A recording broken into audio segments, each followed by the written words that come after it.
Survival of Nigeria's democracy on the front burner has concerned Nigerians, and civil society groups canvass for more inclusive participation in governance.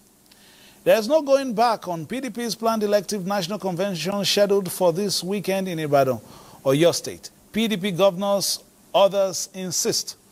Stakeholders have praised achievements by current administration, thumbs up government in areas of infrastructural development. Plus, Social Democratic Party reels up prospects ahead of the campaigns for 2027. We have these and more on political update today. I'm Fisaya Ogunfui. Welcome.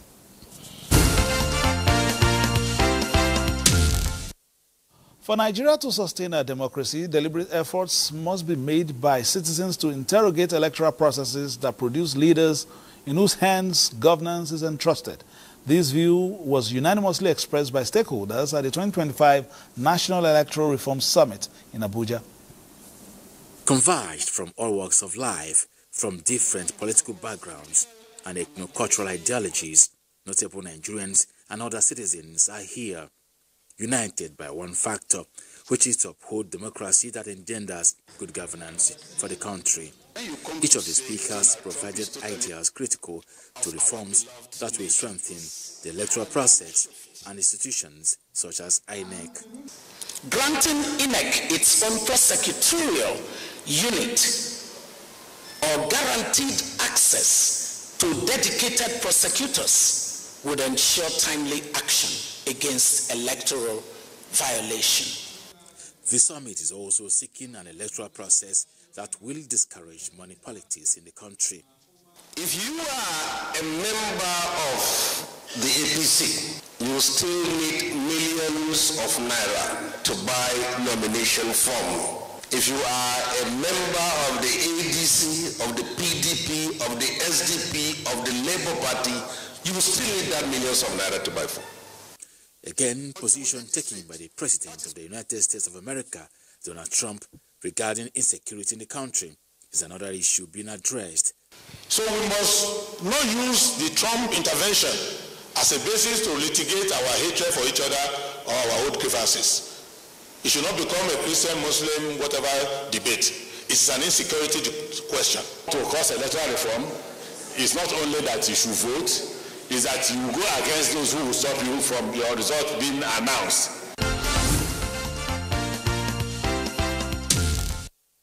As Nigeria continues to navigate the challenges of governance and citizen participation, civil society groups and political scientists are calling for a shift from liberal democracy to a more inclusive, people-centered system that better addresses citizens' needs.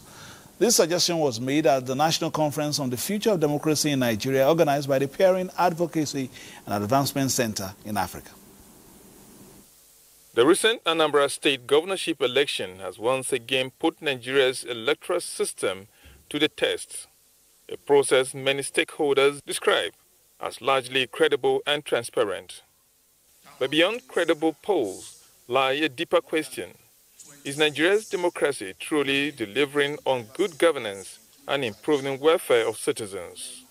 We reaffirm our collective responsibility to ensure that democratic reforms are not episodic, but enduring, not elite-driven, but citizen-centered. At this national conference on sustaining demographic growth in Nigeria, civil society actors and policy experts acknowledge progress in electoral reforms and institutional framework.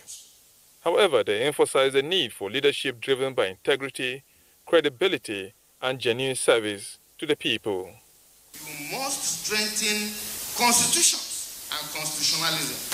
You must promote peaceful constitutional transfer of power through peaceful election, establish civilian control over security apparatuses, promote and protect fundamental freedoms and human rights. If our democracy must endure, it must include the aspiration and the needs of the people, whether they are poor or rich, or whether they belong to the middle class. Now to the political players in the political field. The meeting of the PDP Governors National Working Committee and Board of Trustees has ended in Abuja, declaring that there's no going back on the party's planned elective national convention, scheduled for this weekend in Ibadan, Oyo State. 5 governors on the platform of the PDP, led by their chairman, Senator Bala Mohammed of Bauchi State, the Damagum-led members of the National Working Committee, and the Adolphus Wabara-led Board of Trustees members, as well as other critical stakeholders of the PDP, attended this critical meeting held behind closed doors for hours. The November 15 and 16, 2025 elective national convention scheduled to hold in Ibadan, Oyo State is the only agenda here. Chairman of the National Convention Organizing Committee and Governor of Adamawa State, Amodu Fintiri, briefed the media on their resolutions. We are going to Ibadan to go for our convention, and the convention is sacrosanct. The Adolphus Wabara-led Board of Trustees of the party, while receiving a report from its Reconciliation Committee ahead of the convention, declared that the minority will always have their say, while the majority their way. Therefore, the convention will hold reconciliation afterwards.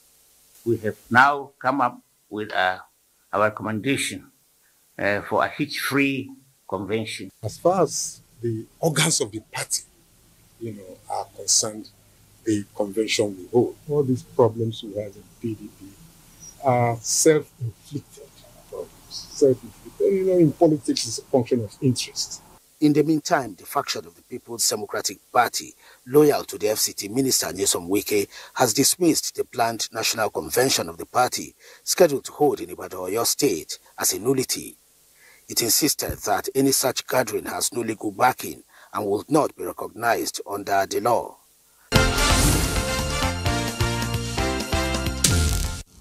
All right, that's the latest installment in the PDP unending season of intrigues. But let's, interrogate this matter further.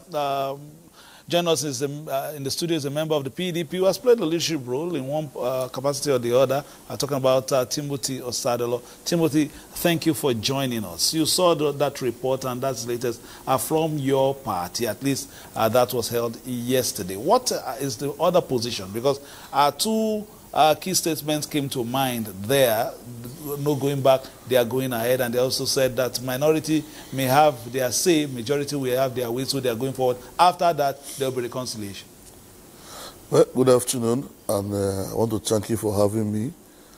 Yes, I listened to some clips from excerpts from the gathering of the former BOT chairman, Adolphus Wabara, and some of the governors yesterday, and I find some of the words there interesting, where the former BOT chairman was talking about minorities having their say and majority having their way, and one of the governors talking about that we will hold our convention.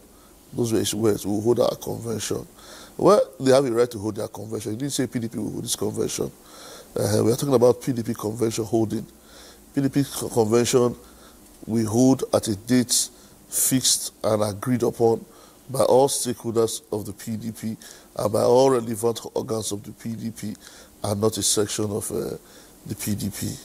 Now, talking about minorities having their say and minorities having their way, looking at the face of the man speaking and the people behind him, it's clear who's in the minority and who's in the majority. Yeah, we have freedom of speech, freedom of association. He's an adult, he can say whatever he likes, but what he does not have the authority over is to dictate what the PDP will do and what the PDP will not do. Now, even one of his leaders, a governor said, we will have our convention. That is their convention. Again, if the PDP, like I want to put on records, and that as it has been said several in the past few days in all the media by the acting national chairman of the PDP and the national secretary of the PDP, that what they are going to do in Ibadan on Saturday is an early Christmas party. It's a party of Governor Sheman. According to you, we need to interject there according to you, because that is going on, and they are saying that when this passes, reconciliation will hold thereafter. But there are some key issues In terms of even the primaries leading to the convention, let's just ask the state of play. Is it all done and dusted? Even when we look at some of the states that were in contention, where is that now before we even move to the convention tomorrow? First and foremost, to have a convention, there's an electoral guidelines that must be followed. It's part of our constitution, it's part of our tradition, that you must have congresses in the 36 states of the federation where delegates going to the national convention will be elected, as long as the 6 zonal chapters of the party. But in this case, we have states, more than 5 states, that the congresses are yet to be concluded. The most poignant, the most sticky ones and contentious ones currently are the ones of Ebonyi, Anambra, and the zonal ESCO of the southeast. And the one of the people there presiding in the factional NWC, my very good friend Ali Odefa, who a competent court of jurisdiction in Umuahia has sacked his membership of the party. Yet that judgment has not been contested, and that judgment has not been vacated. Yet he sits up in the garden of some NWC members, and he prides himself as a member of the NWC against a competent pronouncement from a judge. Now, you ask what are the processes to a convention. The processes is that we must have congresses in the states, elected and accredited delegates, and we must have resolutions from NEC where issues that we voted upon or discussed at the National Convention must have been circulated 90 days minimum to the National Convention, and there must be a 21 days notice to INEC.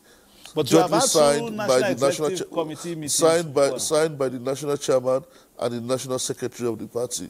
We were supposed to have our NEC October 26. It didn't hold.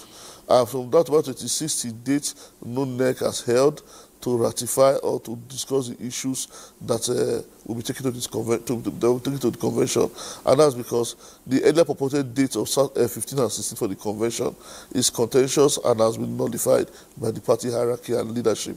Therefore, those people who have not left their various states as delegates, they are advised to stay home. That is from your own. Those that are in the party mood and to go and do one main Ibadan, they are free to go. But that is just from your own perspective, because those governors are key stakeholders as well, and they have also taken a decision. But where do you go from here as a party if you are having factions like this with election around the corner? I'm talking about key elections, the general elections, 2 off-season elections next year, and the general elections. Where will this take your party when we have factionalized positions as far as even something as big as the National Convention is concerned? First and foremost, where do we have the moral standing to stand before Nigerians to ask for votes or ask for support to get into public office, where the constitution of the country will now be for us to interpret and to implement, when we cannot obey simple internal rules and regulations that we wrote to ourselves within the PDP. A party that is yet to be able to operate and abide by the rules it wrote for itself.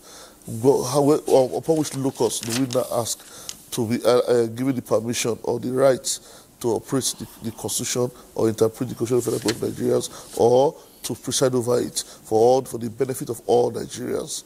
For me, we must first get our house in order, so that we can now begin to talk to the public to have trust in us. All right. As far as those 5 governors are concerned, and of course those governors and those BOT members as well as people, in that meeting, this will go on. Hopefully we'll come back to you for your final words on that, but that is the state of play. We'll also, of course, consider the issues of litigation that are ongoing, how they will be resolved. We'll look at that, but just keep it locked on the Nigerian Television Authority. We'll give you all this as we move into the business end of our election cycle. We begin to see how the parties and their efforts pan out. But let's take a few other stories very quickly to see to see what's happening. In the course of the week, of course, a former member of the PDP now, member of the APC, Bayelsa State Governor Doyediri, says he will not force his deputy, Lawrence Ewurujakpo, to defect to his new party, but will rather appeal to him to see reasons and join him in the APC so that they can operate under one political umbrella. Diri made this known during the State Executive Council meeting at Government House in Yenagoa earlier in the week. Towards the State Executive Council meeting, where critical decisions for the socio-economic and political development of the state are often discussed and agreed upon before implementation, and so, this time, Governor Doyediri says he will not compel his deputy, Senator Lawrence Ewurujakpo, to join him in the All Progressive Congress, APC, but will continue to engage him for his understanding to do the needful. Already, the governor disclosed that the deputy governor has agreed to withdraw a suit filed against the State Assembly, Chief George and Attorney General of the state over a purported impeachment, and reaffirmed his administration's commitment to peace and reconciliation. I don't intend to force people. I intend to appeal to people to see reasons with me. And those who are yet to make up their minds, I won't tell you the details I have with my deputy governor. We will continue to talk, because it is actually very difficult for the governor to be on one side and the deputy to be on the other side. So we will continue to talk and engage him to the point that we may all be in the same party. All right, things are getting interesting. Now, the Social Democratic Party, SDP, is widening conversation on the need to do away with politics of sentiments and concentrates on issues that unite Nigeria as a people and as a nation. The presidential candidate of the party in the 2023 general elections, Adewale Adebayo, was speaking when stakeholders of the party paid a visit to the Arewa Consultative Forum in Abuja. Adebayo assured the forum that the SDP has a crop of young minds who are patriots and are willing to change the political narrative of the country. Emphasizing the importance of every zone to the socio-economic development of the country, he reiterates that human lives are being wasted as a result of insecurity across the country. You will not hear from us ethnicity. You will not hear from us religion. Because last time when we were going, it was a dialogue of the deaf. Because after we speak and speak and speak for hours, the next question will be, if the north goes like this, when the south goes like that? We look at it, I have never seen any formula that works in the southern Nigeria that will not work in the north. There is nothing that is happening. The north of Nigeria is the south of Niger. So there's no north, there's no south. This is a question of pure orientation. What we want to do in this country is that we'll give you a government that is not corrupt, and is incorruptible. We'll give you government around services. We need to solicit the cooperation and expertise of those who are in a position to assist us and assist this country to find answers to so many questions. All right, some stakeholders have continued to appraise the strides of the Bola Ahmed Tinubu administration. In the last 2.5 years, we are calling on Nigerians to support the renewed hope agenda for a prosperous country.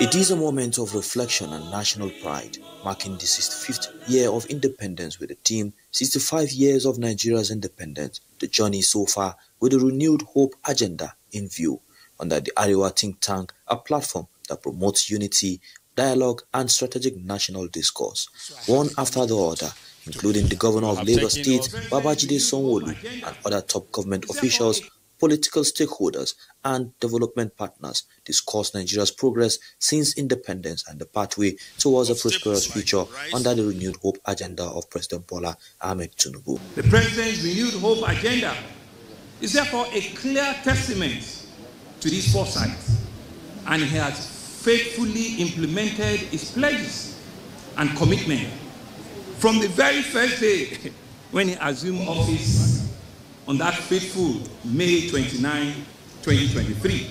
Gone are the days where you have to have convoy in the morning was put security to escort trucks and cars into Kaduna and go back, still being afraid of being attacked. We are sure President Asiwaju Ahmed Bola Tinubu will take us to the promised land, inshallah. In the same vein, a coalition of transport professionals and other organizations have urged more Nigerians to support the current administration in its economic policies aimed at repositioning the country in line with the Renewed Hope initiatives. The convener Segun Obayendo at a media briefing in Abuja pointed to some economic development indices already yielding the desired results.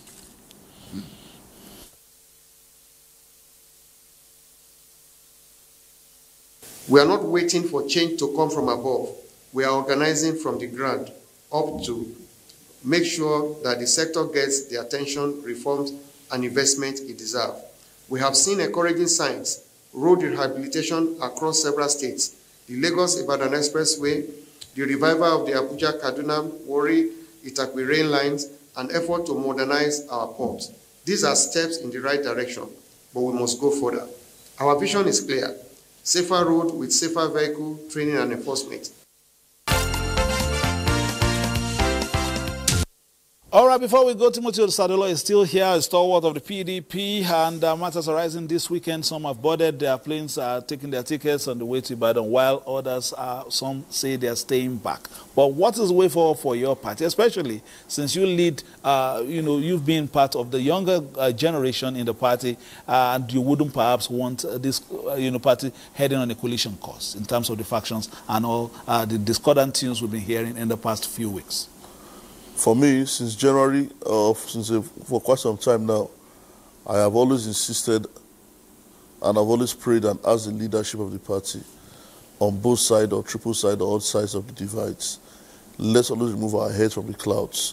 Let's come down from our high horses and let's sit down and judge on the best possible way forward to champion the affairs of this party. We cannot continue to go to court and use litigations against ourselves. We must be able to sit down like a family, resolve our issues, and work and grow with it and learn from it. But this one they are going to Ibadan and this one is cancelling it is not the way forward. The way forward is that this Ibadan exercise can be put on hold while we do internal reconciliations. All right, let's have your, words on the show, and of course, we're also getting, the statements from the other side. We'll see what happens. Not forgetting also the litigations in place. We'll see how everything, turns out. Later on, of course, we'll be giving you updates, and of course, we would also come for a recap later next week. Between now and then, do play your politics for the greater good. Keep it locked on the Nigerian Television Authority. Many thanks to our guest, Timothy Osadolo, and our correspondents across the country, keeping their ears to the ground as far as political matters are concerned. Thank you very much for being a part of it, and keep it locked on the Nigerian Television Authority for news reviews, previews, and interviews. Bye-bye now.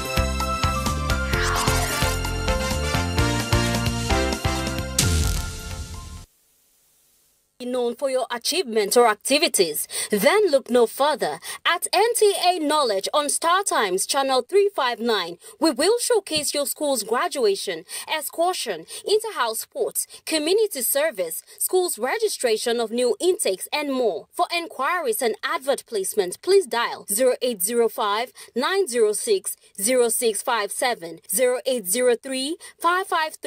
0803-553-5720, 0803-337-4201. NTA Knowledge, learning to broaden horizon.